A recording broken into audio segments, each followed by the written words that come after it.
You're listening to Quantum Conversations with Karen Curry Parker. Join us as we explore new frontiers in consciousness, science, and evolution. And now here's your host, Karen Curry Parker. What does it mean to live a spark-filled life?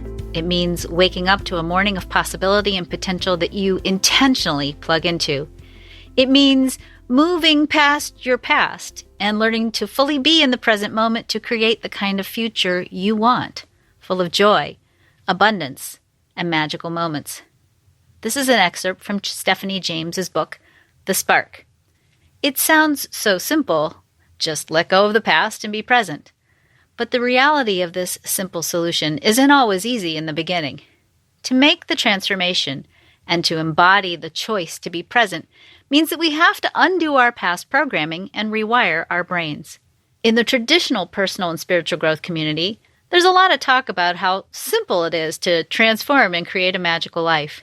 We don't often look at the work involved in rewiring the brain and undoing past programming. Transformation can be painful and difficult, but that doesn't mean we should backpedal from it and avoid the pain. Pain is an essential part of healing. And often, the painful experiences we have as part of the normal course of life are catalysts for massive growth and enlightenment. Author, podcast host, and filmmaker Stephanie James has pulled back the curtain on some of the world's top spiritual teachers. In her new film, When Sparks Ignite, she documents a special gathering of spiritual thought leaders, including Jacob Israel Lieberman and Larry Dossey, to reveal how pain and struggle were essential parts of the evolutionary journey of these leading experts. In the movie, When Sparks Ignite, Stephanie James gathers a group of spiritual teachers in a potent roundtable mastermind for several days prior to jointly leading a powerful transformational event. James documents the sharing of vulnerable and honest stories about the transformational journeys of these noted leaders. With candor and kindness, this group of visionaries lovingly embrace and confirm that challenge, pain, and struggle are all normal parts of life and can give rise to the magic that initiates the beginning of living a spark-filled life. This powerful quantum conversation will affirm you, help you embrace exactly where you are in your own journey, and give you hope that you will find the light from the heaviness of the experiences you may be traversing right now.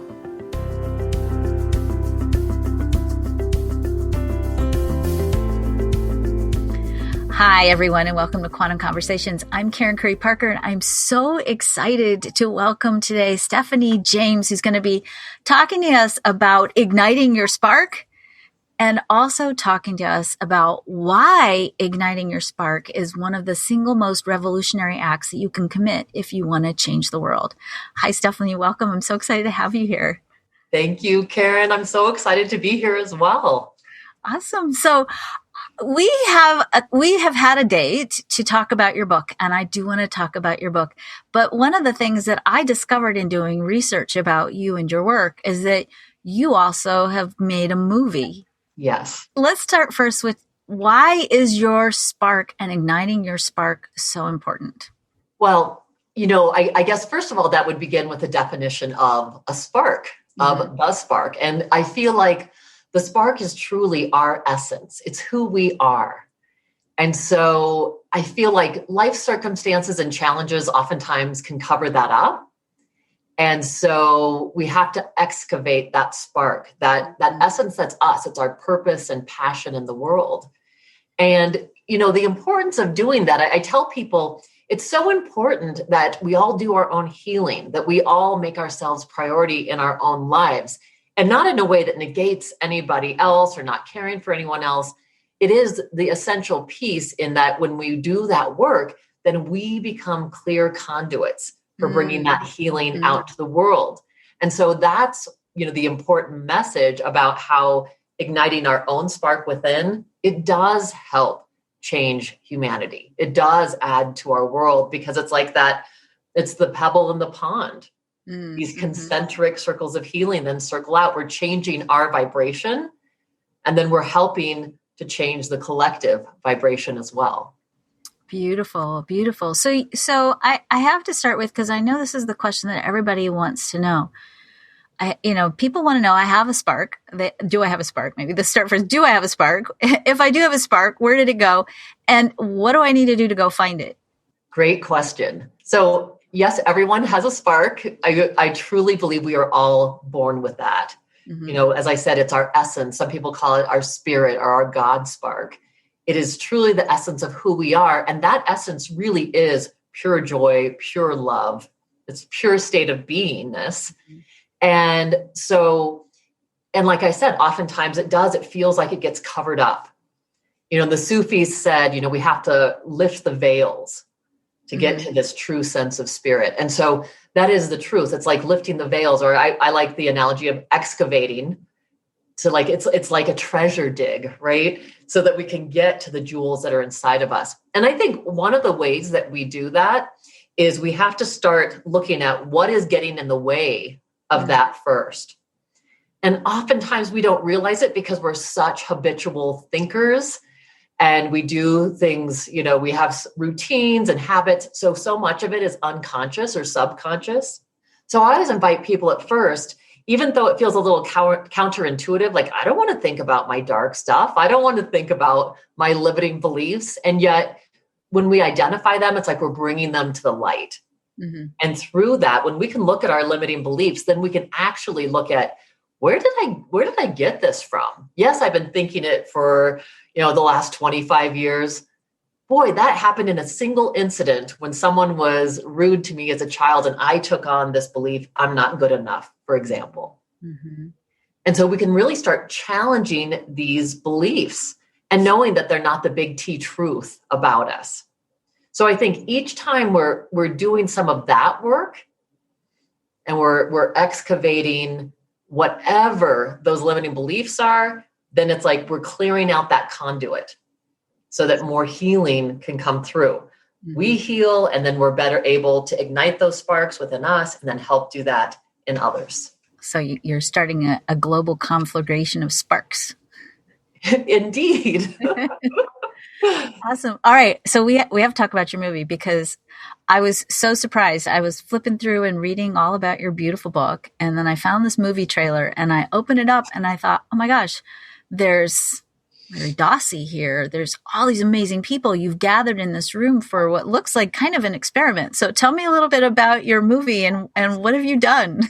Yes. So talk about just, miracles and spontaneity and serendipity. I had been talking to Jacob Lieberman, mm-hmm. who has been just a really wonderful personal friend and mentor of mine. Once I had him on the show, someone had gifted me a trip to Maui. Mm. So I was able, and that's where Jacob lives. And so we have to start there because that's really where the beginning of this movie started. He and I met and had 2 mornings of beautiful breakfast together and just talking about things. And from those conversations, he called me one day and said, you know what? I feel like maybe you should come back to Maui and we could do something called like Lights of the Round Table, mm-hmm. where we sit around a table and you ask or interview people and we'll get it on film. Mm-hmm. And so that was the original idea. And then literally in a meditation, I get this download. And it was, oh my gosh, through my own TV show, my own radio show and podcast, I know the most serving hearts and some of the most brilliant minds on the planet. Mm-hmm. I thought, what if I had them come to Fort Collins where I live and not just do a summit, but do something totally different where they all come for 2 days ahead of time to have their own experience. And then we would film all of that. So what ended up happening, which was so amazing, I did individual interviews with everyone. So there were 12 of us all together. Mm-hmm. And we did the interviews and people shared just things in their heart, the challenges they've faced. Everyone wasn't born enlightened. And so I think sometimes we can get that myth that these, light beings, these thought leaders, luminaries, everything's always been wonderful for them, but they have faced their own personal challenges. So first of all, it was that. And then the second day, we did do the lights of the round table. Mm-hmm. And so we all sat around a big round table discussing some of the biggest questions in life, and not even knowing, of course, that COVID would be happening a year later. Wow. We had no idea. And yet the things we were talking about absolutely have to do with the things that we're facing now, and that as a planet we're facing now. So that was remarkable.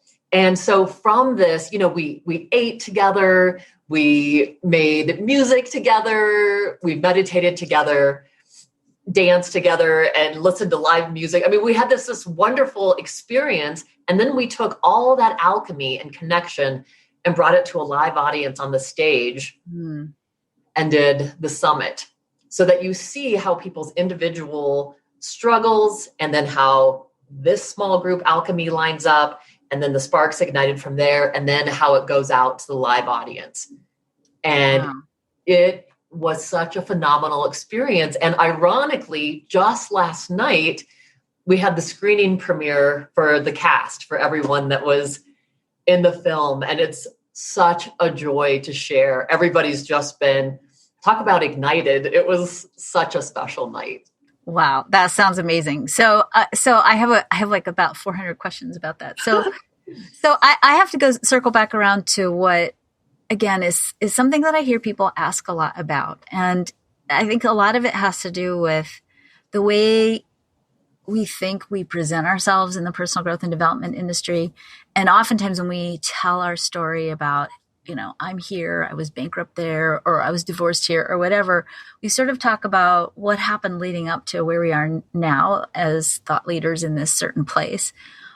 The question that I have, especially I think in light of the last year, is as you sat with these people and these leaders, thought leaders, and you heard their stories, what struck you the most about where they are now? Are they like, la, la, la, I don't have a trouble in the world, now I'm enlightened? Or are they still wrestling with things?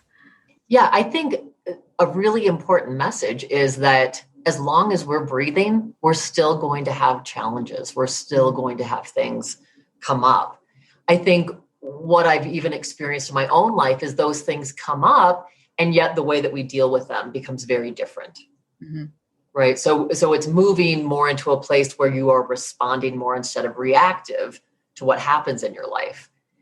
And so I would definitely say that some people are still faced with big challenges. It doesn't stop. Life doesn't stop. Mm-hmm. And yet I think you can see this certain level of mastery that so many of these individuals have over when the circumstance happens, being able to return to that place of peace, of like, okay, I'm going to also be the observer that watches all of this happen. And then I'm going to respond out of that.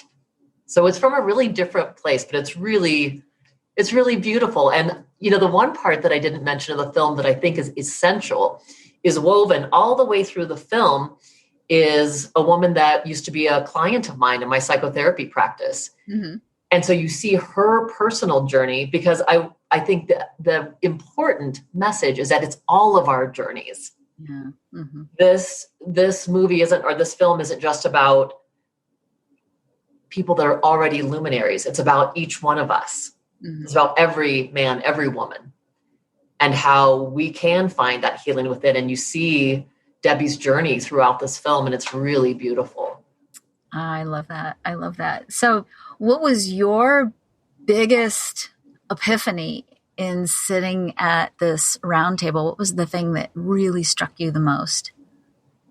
The very first thing that came to my mind when you said that is a saying from Jacob Lieberman, where he says, we're all the same height. Mm. There were no egos in the room. There was nothing but shared hearts. And so it was interesting because it's definitely so many different realms were in there. We had comedian and political analyst Steve Behrman, who wrote the book Spontaneous Evolution with Bruce Lipton. Mm-hmm.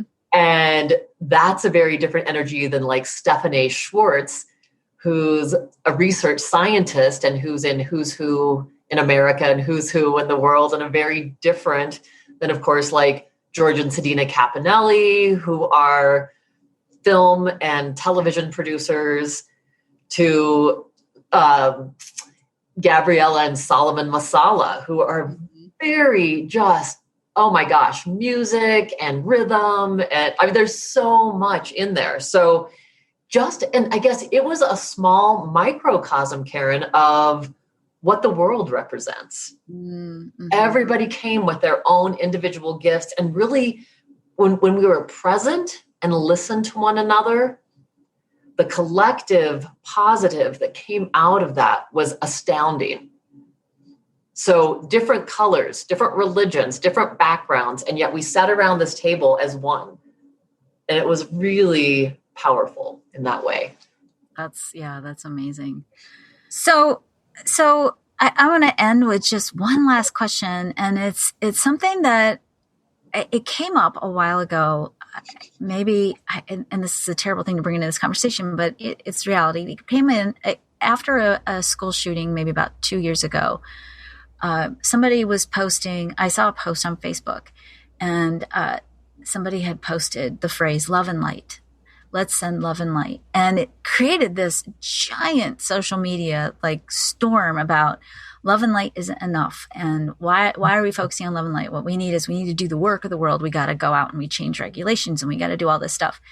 And I always like to kind of bring that conversation back into the collaborative conversations that we have here in Quantum Conversations, because sometimes you can't do the change, right? You can't, maybe if you're at home right now, I'm homeschooling my 11-year-old. We're still doing COVID stuff here. I don't really necessarily in my little sphere have the ability, and it's not really in my part of my calling to say, go to the legislature and change gun regulation, right? And yet I feel for the loss and the fear and all the trauma that was part of that experience. Talk to me a little bit about love and light, and is it important? And is it actually something that can create healing? Yeah, such a great question. I think absolutely it can. I think love is one of the biggest forces it is the biggest force that we have. And love and light are powerful. When, I've talked with Larry Dossey, he talks about this on the film. He talks about this in the interview I did with him on my show. Same thing with Stefan Schwartz. It's amazing how just when 10% of any given community holds a certain intention, then the rest of that community has to change, it has to adjust. Mm-hmm. So there is power and I think, our thoughts are energy. Our thoughts can either be light energy, loving energy, or they can be fear-based. Very, very different vibrations. Mm-hmm. And I do think, yes, we need the advocates out there. Thank goodness there's people that are trying to do the legislation and do the different things to enact, whether it's laws, rules, whatever it is, so that this change occurs. And I think it's essential that the change occurs within us first. Mm-hmm. We do know from the healing research that holding an intention of love and healing for people makes a difference. People that have been prayed for, people that have been sent love, literally when they've done experiments with people that have cancer, the group that was being meditated for or prayed for gets better. It's not just some fun theory. It's actually, there's lots of data to back it up. So we know, and I love the fact that, we can think of it ourselves. Mm-hmm. Have you had an experience where someone says, oh, I've been thinking about you and maybe sending you light and love, and it's like you feel it. Right. Maybe you were thinking about that person a little bit earlier. So I think that love and light, even if it was this big, I didn't hear about that whole media blow up. And I think it is the one thing that we inherently have to give at all times. I can't always give, like you, my attention. I'm here seeing clients, whether it's my transformational life coaching clients or my psychotherapy clients, most of the day. Mm-hmm. I don't have time to have people sign petitions or go out and try to get something passed. What I do, though, have is meditation and intensive time in the morning. Mm-hmm. So I can be sending that frequency out. And we know, again, the collective consciousness and the vibration we're adding to it matters. So I can't emphasize enough that we matter, that you matter. We're all in this together. And so bringing yourself to that place of light and love within, it's the greatest gift that you can give humanity. Yeah, I love that. And so just to sort of bring it back around to your beautiful book, do you believe that if we are clear and connected to that spark, our capacity to use that power of sending love and light gets amplified? Absolutely. Absolutely. Think about it. It's like when you're clear like that, it's like a clear channel. You could imagine water just streaming through. Mm-hmm. If it's clogged up with all these different diversions, you're only going to get a little trickle out the other side. Mm-hmm. So this is like full waterfall, and that's what we wanted to have pouring into the world. And so when people are like, oh, my contribution doesn't really matter. Yes, it does. Yes, it does. And I love Solomon Masala on the movie. That was one of the things he did is he has these sticks called boom whackers. And he had the whole audience hitting these sticks. And he's like, come on, you can't just go like this. We need your contribution. That's what makes the beautiful sound. Like we are all instruments in this orchestra. So each note, each person is essential. And that's how we're all going to rise. Yeah, beautiful, beautiful. Awesome. Stephanie, I'm so excited we got to talk today. So your book is The Spark, Ignite Your Best Life. And that book is available, I'm imagining, on Amazon and other places. And your website is stephaniejames.world. So you guys go there, check out Stephanie's work. She's got some exciting events that she's appearing at later this year. And then tell us, when's the movie coming out? I know. Come on, we're trapped in our houses still. We need this. Well, so, that is yet to be seen. We are just going into negotiations right now with Netflix and Amazon Prime and Gaia Network. So we'll see where it finds its home and keep you posted. We'll definitely be putting lots of media out there and just hoping truly to get this message to millions of people to really know that they can ignite the sparks within them, and then together we can illuminate the world. Awesome. Well, Stephanie, thank you for sharing your spark with us today, and I look forward to hearing more. Thank you, Karen. This was a pleasure. Awesome.